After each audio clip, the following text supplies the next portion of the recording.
திருவள்ளுவரின் வழியில் வாழ்ந்து வாழ்வின் உன்னத நிலையினை அடைய திருக்குறளோடு நாம் என்னும் இந்த நிகழ்விலே இணைந்திருக்கின்ற உங்கள் அனைவருக்கும் முதற்கண் வணக்கம். குறள் எண் 1030, அதிகாரம் குடிசெயல் வகை. வில்லியம் காம்பாம்பா என்பவர் மலாவி நாட்டில் ஒரு ஏழை விவசாய குடும்பத்தில் பிறந்தவர். இவர் தனது நண்பர்கள் மற்றும் அருகில் குடியிருப்பவர்களின் வானொலியை பழுது பார்த்து கொடுத்து வந்தவர். மேலும் எப்போதும் இவர் தனது ஓய்வு நேரத்தில் மின்னணு பாகங்களை வைத்துக்கொண்டு ஏதாவது ஒரு ஆராய்ச்சியில் ஈடுபடுவார். அவரது கல்வி கட்டணத்தை செலுத்துவதற்கு அவர்களின் பெற்றோரால் முடியாததால் அவர் பள்ளிக்கு செல்ல தடை விதிக்கப்பட்டது.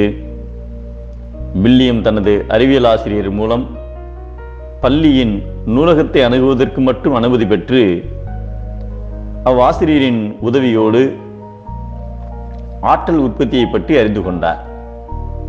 ஒரு முறை இவரது கிராமம் வறட்சியின் காரணமாக அங்கே பயிர்கள் விளையாமல் போய்விட்டது.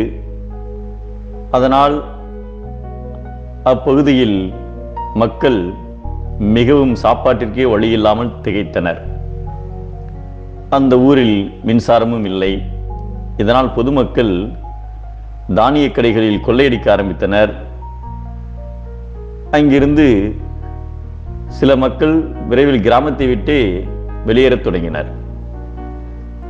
இந்நிலையில் வில்லியம் தனது கிராமத்தை காப்பாற்ற முற்பட்டார். அவர் ஒரு சிறிய வடிவிலான காற்றாலை மூலம் செயல்படும் நீர் பம்பை உருவாக்கி அதை பெரிதாக செயல்பட அவரது தந்தையிடம் அவரது சைக்கிளை கேட்டார். அவரது தந்தையும் அந்த சைக்கிளை கொடுத்தார். பின்னர் வில்லியம்ஸ் அவரது நண்பர்கள் மற்றும் கிராமத்தில் உள்ளவர்கள் உதவியுடன் முழு அளவிலான காற்று விசையாழியை உருவாக்கினார்.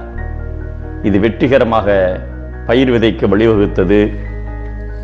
வில்லியம் உருவாக்கிய காற்றாலை அப்பகுதியில் காட்டுத்தீ போல் பரவியது. அவருக்கு பள்ளியில் சேர உதவித்தொகையும் நிறைய பேர் வந்து கொடுத்தனர். பின்னாளில் நன்கு படித்து அவர் பல்கலைக்கழகத்தில் பட்டம் பெற்றார். அவர் செய்த செயலினால் அவரது குடும்பம், அவரது கிராமம், அதை சுற்றியுள்ள மக்களும் அந்த காற்றாலை மூலம் விவசாயம் செய்து நல்ல நிலையை அடைந்தனர். அத்தகைய செயலை மட்டும் வில்லியம் செய்யாமல் இருந்திருந்தால் அவரது குடும்பமும் கிராமமும் காணாமல் போயிருக்கும்.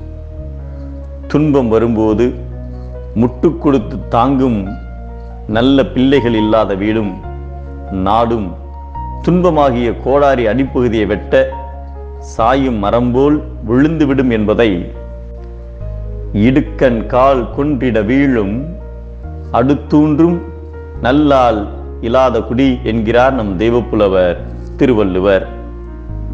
உறுதி இல்லாத பிள்ளைகள் வீண், உழைக்கும் மனிதர்களே தூண்